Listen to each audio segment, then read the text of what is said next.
Hello friends, welcome to my channel. Friends, AP triple ఐటీకి సంబంధించి చాలామందికి డౌట్ ఏంటంటే టీసీ, స్టడీ సర్టిఫికేట్, అలాగే క్యాస్ట్, ఇన్కమ్ అన్నీ కూడా కౌన్సిలింగ్కి ఒరిజినల్ సర్టిఫికేట్సే ఉండాలా, లేకపోతే మనకి సీట్ ఇవ్వరా అని చాలామంది అయితే అడుగుతున్నారు. దీని గురించి ఈ వీడియోలో మీ డౌట్స్ అన్నీ కూడా క్లియర్ చేస్తాను. వీడియోని అయితే అక్కడ స్కిప్ చేయకుండా వినండి.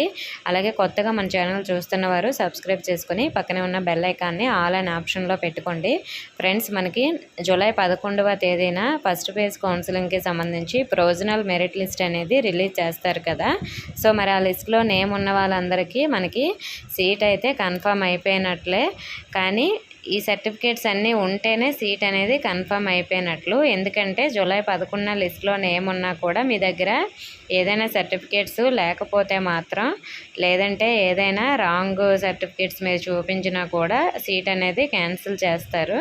కాబట్టి మీ దగ్గర నేను చెప్పిన డాక్యుమెంట్స్ అన్నీ కూడా ఉంటేనే మీకు సీట్ అనేది ఇస్తారు. ఏమేమి డాక్యుమెంట్స్ ఉండాలో నేను ఆల్రెడీ వీడియో అయితే చేశాను. ఆ వీడియో మన ఛానల్లో ఉంటుంది, చూడండి. లేదంటే ఈ వీడియో లాస్ట్లో స్క్రీన్ పైన అయితే నేను ఇస్తాను ఆ వీడియో. మీరు మళ్ళీ ఆ వీడియోలో చూసి అన్ని డాక్యుమెంట్స్ ఉన్నాయో లేదని చెక్ చేసుకోండి.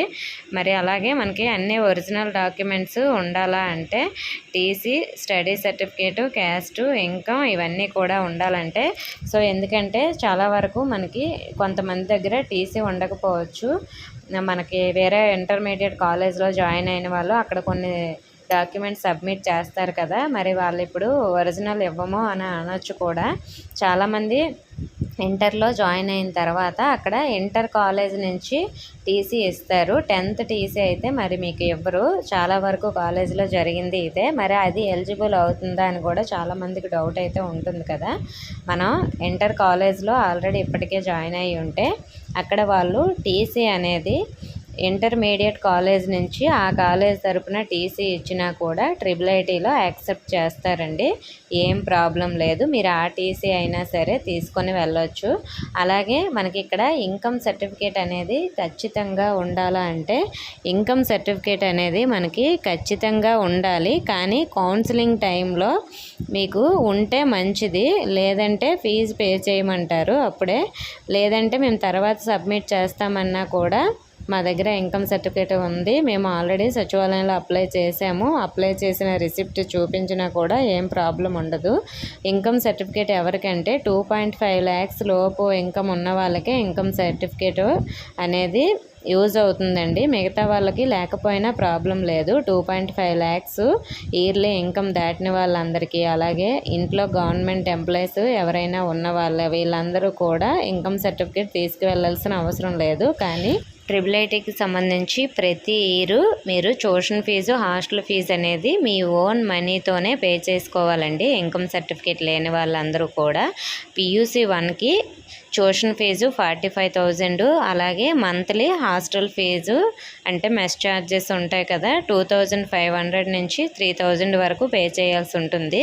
సో ట్యూషన్ ఫీజు మాత్రం ఇయర్కి 45,000, అదే మెస్ ఫీజు మంత్లీ 2,500 నుంచి 3,000 వరకు. అలాగే PUC 2లో కూడా సేమ్ ఫీజు పే చేయాలి. బీటెక్లో మాత్రం ఒక ఇయర్కి 50,000 పే చేయాల్సి ఉంటుందండి.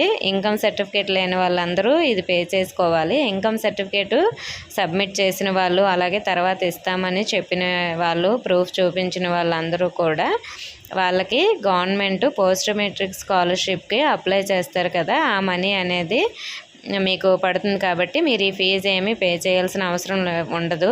ఒకవేళ మీకు హాస్టల్ ఫీజు గవర్నమెంట్ మొత్తం వేయకపోతే ఎంతో కొంత మనీ అనేది మీరు పే చేయాల్సి ఉంటుంది. సో మరి మనకి ఇంకా వేరే ఎక్స్ట్రా ఫీజెస్ ఏమీ ఉండవండి. అలాగే ఇంకా చాలామందికి క్యాస్ట్ సర్టిఫికేటు, అలాగే స్టడీ సర్టిఫికేటు ఇలాంటివన్నీ కూడా లేవని అంటున్నారు. క్యాస్ట్ సర్టిఫికేట్ మాత్రం మీరు ఖచ్చితంగా కౌన్సిలింగ్ టైంలో చూపించాలండి. ఎందుకంటే మీ క్యాస్ట్ బట్టే మీకు కొన్ని సీట్స్ ఉంటాయి. అందులో మీకు సీట్ రావాలంటే మీరు క్యాస్ట్ సర్టిఫికేట్ అనేది ఖచ్చితంగా పట్టుకు వెళ్ళాలి. కాబట్టి క్యాస్ట్ సర్టిఫికేట్ లేకపోతే వెంటనే ఇప్పుడు సచివాలయంలో చేయించుకోండి. ఒక 3 to 4 daysలో అయితే వచ్చేస్తుంది. కాబట్టి మీరు క్యాస్ట్ మాత్రం పట్టుకెళ్ళకపోతే మీకు సీట్ అనేది రాదండి. క్యాస్ట్ మాత్రం ఖచ్చితంగా తీసుకొని వెళ్ళండి. అలాగే స్టడీ సర్టిఫికేట్స్ కొంతమంది దగ్గర కొన్ని ఇయర్స్వి ఉండకపోవచ్చు. అటువంటి వారందరూ రెసిడెన్షియల్ సర్టిఫికేట్ అనేది చేయించుకోండి. ఇది మీ మండలంలోన విఆర్ఓ సార్ అయితే ఇస్తారు.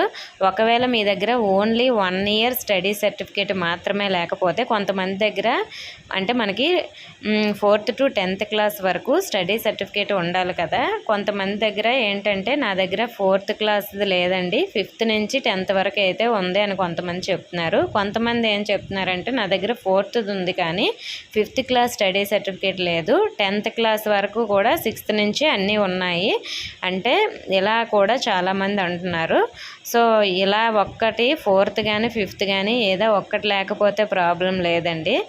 మరి మీ దగ్గర ఇంకో 2-3 ఇయర్స్ లేకపోతేనే మాత్రం రెసిడెన్షియల్ సర్టిఫికేట్ తీసుకువెళ్ళండి. మనకి లాస్ట్ టైము ఒక 2 ఇయర్స్ కూడా 5th క్లాస్ సర్టిఫికేట్ అంటే స్టడీ సర్టిఫికేట్ లేకపోయినా కూడా 4th, 6th to 10th వరకు చూపిస్తే వాళ్ళకి సీట్ అనేది కన్ఫర్మ్ చేశారు. కాబట్టి ఇలా 4th కానీ 5th కానీ లేకపోతే మీరు టెన్షన్ పడాల్సిన అవసరం లేదు. అలాగే మీరు ఒకవేళ వేరే సపరేట్ స్కూల్ నుంచి మీరు వచ్చినట్లయితే సపరేట్ స్టడీ సర్టిఫికేట్స్ అయినా కూడా తీసుకొని రావాలండి. అది ప్రైవేట్ స్కూల్ అయినా గవర్నమెంట్ స్కూల్ అయినా.